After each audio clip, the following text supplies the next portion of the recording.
Since childhood I had a dream to visit the beautiful northern area town of Skardu. I planned it many times, but the plans could not materialize due to one reason or another.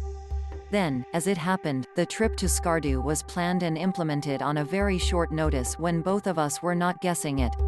I was to meet my lifetime friend Riz in his office in Islamabad to bid him farewell as he was going back to US after spending a very successful time as CEO USF.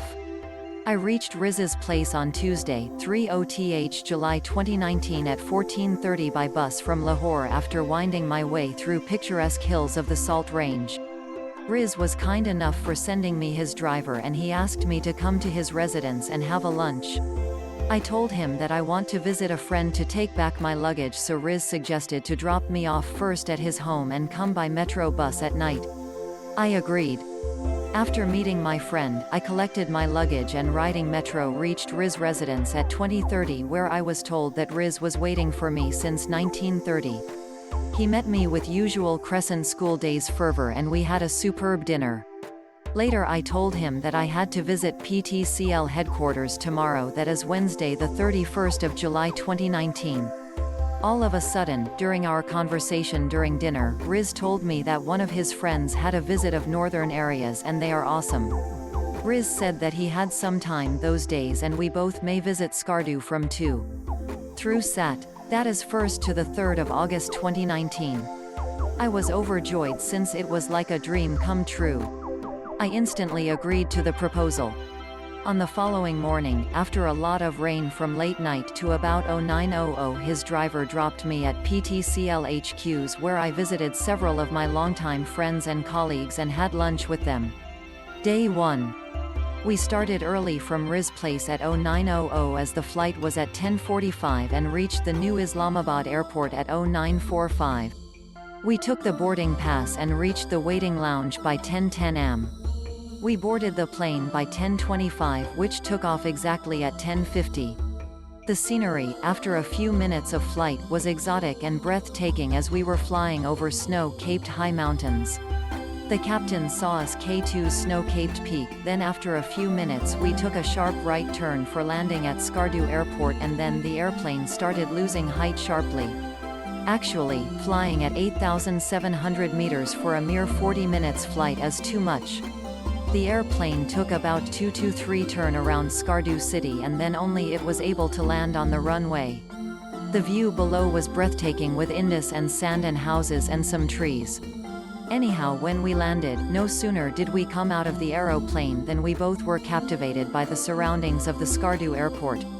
Just ignoring the bus that was there to pick us up, I and Riz started taking snaps of beautiful mountains all around. Afterwards, we took the second round of bus and then came out of the airport where a person was there to pick us up from our hotel. We reached our hotel in a few minutes since the hotel was quite near to the airport. We took some time to fresh us up and then immediately took the road to the Diose Plains, which proved to be a 3 hours journey. We started at around 1300 and reached Diose proper at 1600. It was very cold up at Diose. The plains are highest in the world after Tibet and are situated at a height of 14,000 feet, about 6,000 feet above the Skardu city. We took out our light jackets, but it was still very cold. It was also raining and that added to the cold. When we looked at the surroundings, it seemed as if we have reached a fairyland. There were green, gently rolling hills all around, wildflowers and puffy clouds touching the hills. We took there quite a snap and then followed the return path to Skardu at around 1600. On our return journey, we met the marvelous Sadpara Lake with its turquoise water and the high-speed wind that was blowing all around it, which I still remember.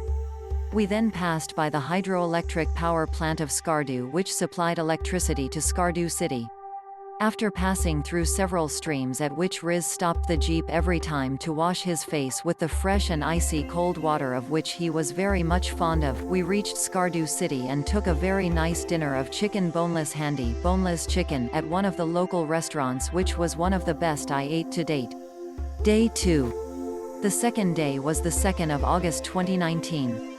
The sky was clear, as usual, at Skardu since Skardu lies outside the influence of the monsoon. as we were very much tired the day before, so we decided to try the complimentary breakfast at our hotel. The breakfast was nice. After taking breakfast it was already 10:30. Now, before wasting any further time, we started towards Upper Kachura Lake. It has got a magnificent view and the way leading to it is full of streams, waterfalls and lakes. We did a lot of photography at some of the bridges built on these mountain rivers. When we reached Upper Kachura Lake we rested for a few minutes, then waded through the ice-cold water courtesy Riz. Riz liked to wade through already and I, being reluctant, was pushed towards the water by him. It was an experience that cannot be put into words. Later we had a delicious lunch of fresh trout fish. By the way, I ate trout for the first time in my life. It was fresh from the waters and it was delicious.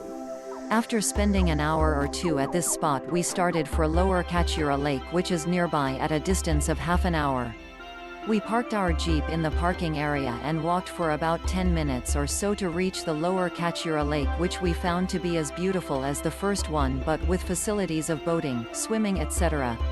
We took a motor boat and asked the boatman to go slow so that we can better enjoy the scenery around the lake. We had covered about half a distance when Riz asked the boatman to stop and let us drop near a bunch of trees.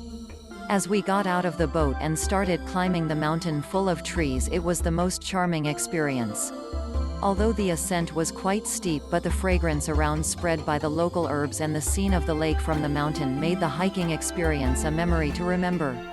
About an hour of ascent and descent, we called the boatman who picked us up from the hiking spot and back to the boating point.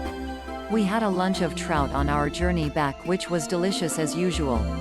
Our next journey was Shangri-La spot, which took us about 15 minutes to reach. It's a beautiful artificial spot created to be enjoyed with the family. It has residential apartments and nice restaurants. It has a lake around which the hotels and restaurants are set as especially beautiful but somewhat marred by human intervention and pollution. We stayed there for about 2 hours and then returned to our hotel to take some rest. As we were tired to the core, we decided to have dinner in the hotel. Day 3. Since we had a flight back to Islamabad at 12:45, so in order to reach Skardu airport at least an hour earlier at 11:45, we had to get up and start our journey quite early if we were to see the beautiful Shigar Valley in detail.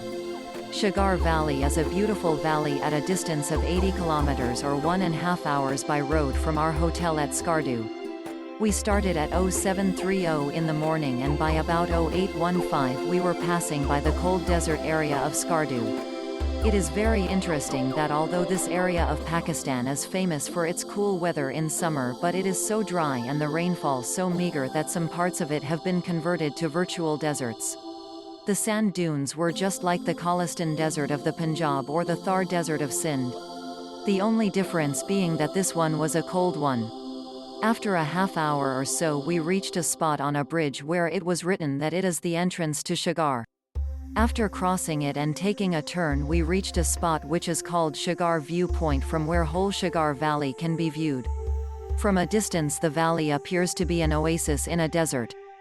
After this point the road gently descends, and as we enter the beautiful Shigar Valley we first pass by the beautiful 17th century mosque built by one of the Rajas of the Shigar Valley, and then the winding road leads us to the famous Shigar Fort, once a stronghold of a Raja of Shigar.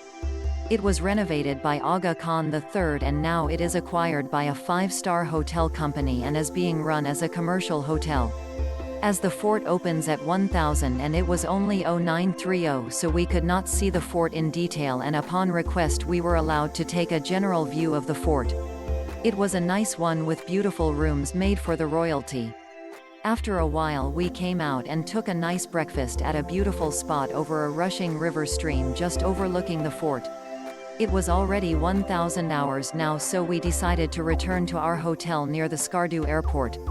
On our way back, near the city I stopped for some ice cream, my weak point, and Riz took some milkshake with Faluda.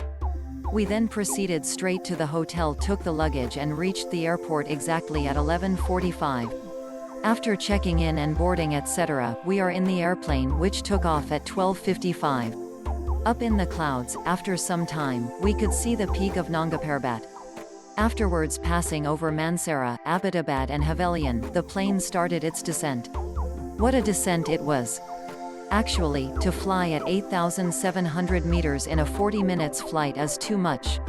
It took the captain about 10 minutes and 2 to 3 circles around Islamabad airport to land at last at the runway. It was now 14:40 and Riz driver was already waiting to take us straight to our homes in Lahore, thanks to Riz for his courtesy. No doubt, my trip to the northern area town of Skardu was the best trip I ever had in my whole life. Waqar Awan has a platinum-level author. He has more than 10 years of experience of writing articles. He writes articles on climate and weather, tourism, languages and other topics of general interest. If you have any comments about his articles, you can reach him at waqar5670@gmail.com.